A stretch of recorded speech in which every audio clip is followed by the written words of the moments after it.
가스활 명소로 유명한 동화약품에서 또 일감 몰아주기 논란이 불거졌습니다. 요 근래 동화약품이 회사 돈으로 1억 원 넘는 티셔츠 등 옷을 대량으로 구입했는데요. 제약사가 이렇게나 많은 옷이 왜 필요할까 해서 살펴보니 구입처가 다름 아닌 오너 일가가 운영하는 쇼핑몰이었습니다. 동화약품은 5년 동안 이 오너 쇼핑몰에서 비싼 단체 티 등을 구입한 것으로 나타났습니다. 공정거래법상 부당 지원 또는 배임 소지가 있다는 지적이 나옵니다. 박규준 기자와 이야기 나눠보겠습니다. 박 기자, 우선 동화약품이 대량으로 옷을 구입한 그 쇼핑몰부터 좀 이야기해 주시죠. 어딘가요? 쿠메라는 쇼핑몰인데요. 주로 이 여성들의 옷을 주로 팔고요. 가격대는 가장 저렴한 티셔츠가 89,000원, 가장 비싼 옷은 50만 원에서 60만 원으로 꽤 비싼 정도입니다. 쿠메 대표를 알아보니까 동화약품 오너 사세인 윤인호 부사장의 아내 A씨인 것으로 파악이 됐는데요. 동화약품은 이 오너 안의 쇼핑몰에서 올 상반기에만 1억 548만 원의 의류 등을 구입을 했습니다. 이에 대해서 동화약품은 체육대회용 단체 티를 샀다 이렇게 해명한 상황입니다. 그런데 이게 문제가 되나요? 네, 경우에 따라서는 위법 소지가 될 수 있는데요. 이 거래 조건에 따라서 공정거래법상 계열사 부당 지원에 해당이 될 수 있습니다.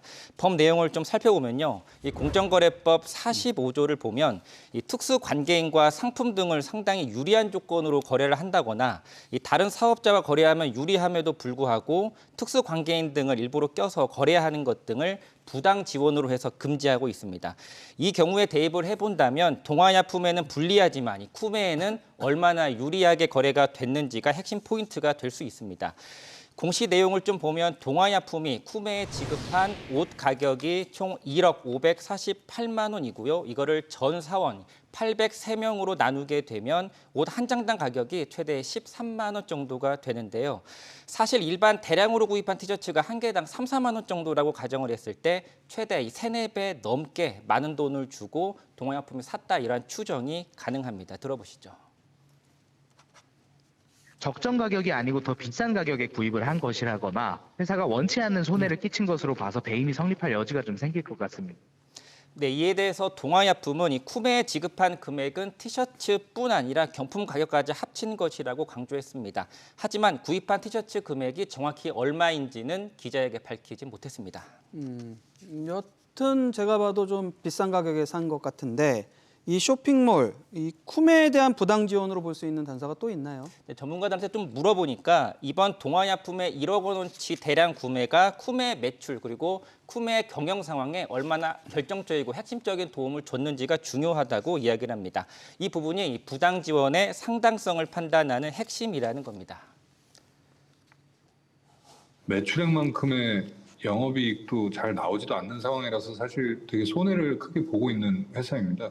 뭔가 의류를 대규모로 구매해서 쿠메의 경영상 어려움을 직간접적으로 도움을 주려 부당한 지원 행위로 포섭될 여지가 충분히 있어 보입니다. 네, 집계 시기가 좀 다르긴 하지만 최근 3년 동안 쿠메 매출 그리고 이번 동화약품과 거래한 1억 원 매출을 단순 비교를 해봤습니다. 거래 비중이 적게는 27%, 많게는 보시는 것처럼 70% 가까이 차지합니다. 특히나 쿠메는 2년 연속 영업 적자, 당기 순이익 적자를 기록할 정도로 이 회사 사정이 많이 안 좋습니다. 그렇기 때문에 동화약품의 이번 지원이 적지 않은 도움이 됐을 것으로 추정해 볼 수가 있는데요. 뿐만 아니라 쿠메는 남편인 윤인호 부사장이 지배하는 지주사로부터도 작년에 8억 원 자금 지원을 받은 바도 있습니다.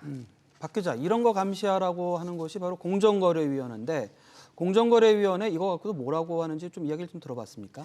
네, 공정위는 다소 신중한 그런 모습을 보이고 있는데요. 이 담당 부서가 부당 지원 감시과인데요. 물어봤는데 이 단순한 거래 가격만 따져봤을 때는 쿠메에 상당히 유리한 조건으로 가격이 거래됐을 수는 있다고 이야기를 했습니다. 다만 동화약품의 이번 지원으로 해서 의류 관련 시장의 공정거래가 과연 저하가 됐는지도 이 부분도 함께 판단해야 된다 이렇게 이야기를 했는데요.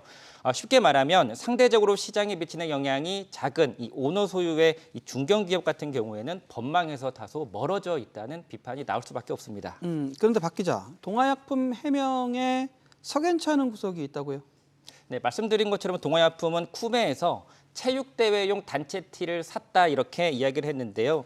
확인 결과 동화약품은 아직 체육대회를 하지 않았고 언제 할지도 모르는 상황입니다. 회사 관계자는 아직은 체육대회 유보 상태이다라고 말했고요. 할 줄 알고 선급금 개념으로 1억 원을 줬다 이렇게 이야기를 했습니다. 이 동아약품이 쿠메와 거래를 한 시점이 최근이 아니라요. 2018년도부터 거래를 한 것으로 확인이 됐는데 이때부터 동아약품은 체육대회 등 사내 행사를 할 때 단체 티를 쿠메에서 산 겁니다.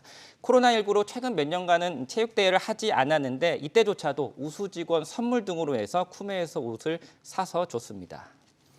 박 기자, 내부 거래가 많으면 증여세를 내야 하는 것으로 아는데 혹시 이 부분은 좀 어떻게 되는지 좀 확인을 하셨나요? 일감 몰아주기가 많으면 증여세를 내야 합니다. 큰 틀에서는 내부 거래가 30에서 50%를 초과할 경우에 이 지원을 받은 그러니까 수혜받은 기업의 최대 주주가 증여세를 납부해야 되는데요. 쿠메는 말씀드린 것처럼 아직은 영업적자 상태라서 증여세를 안 내도 됩니다.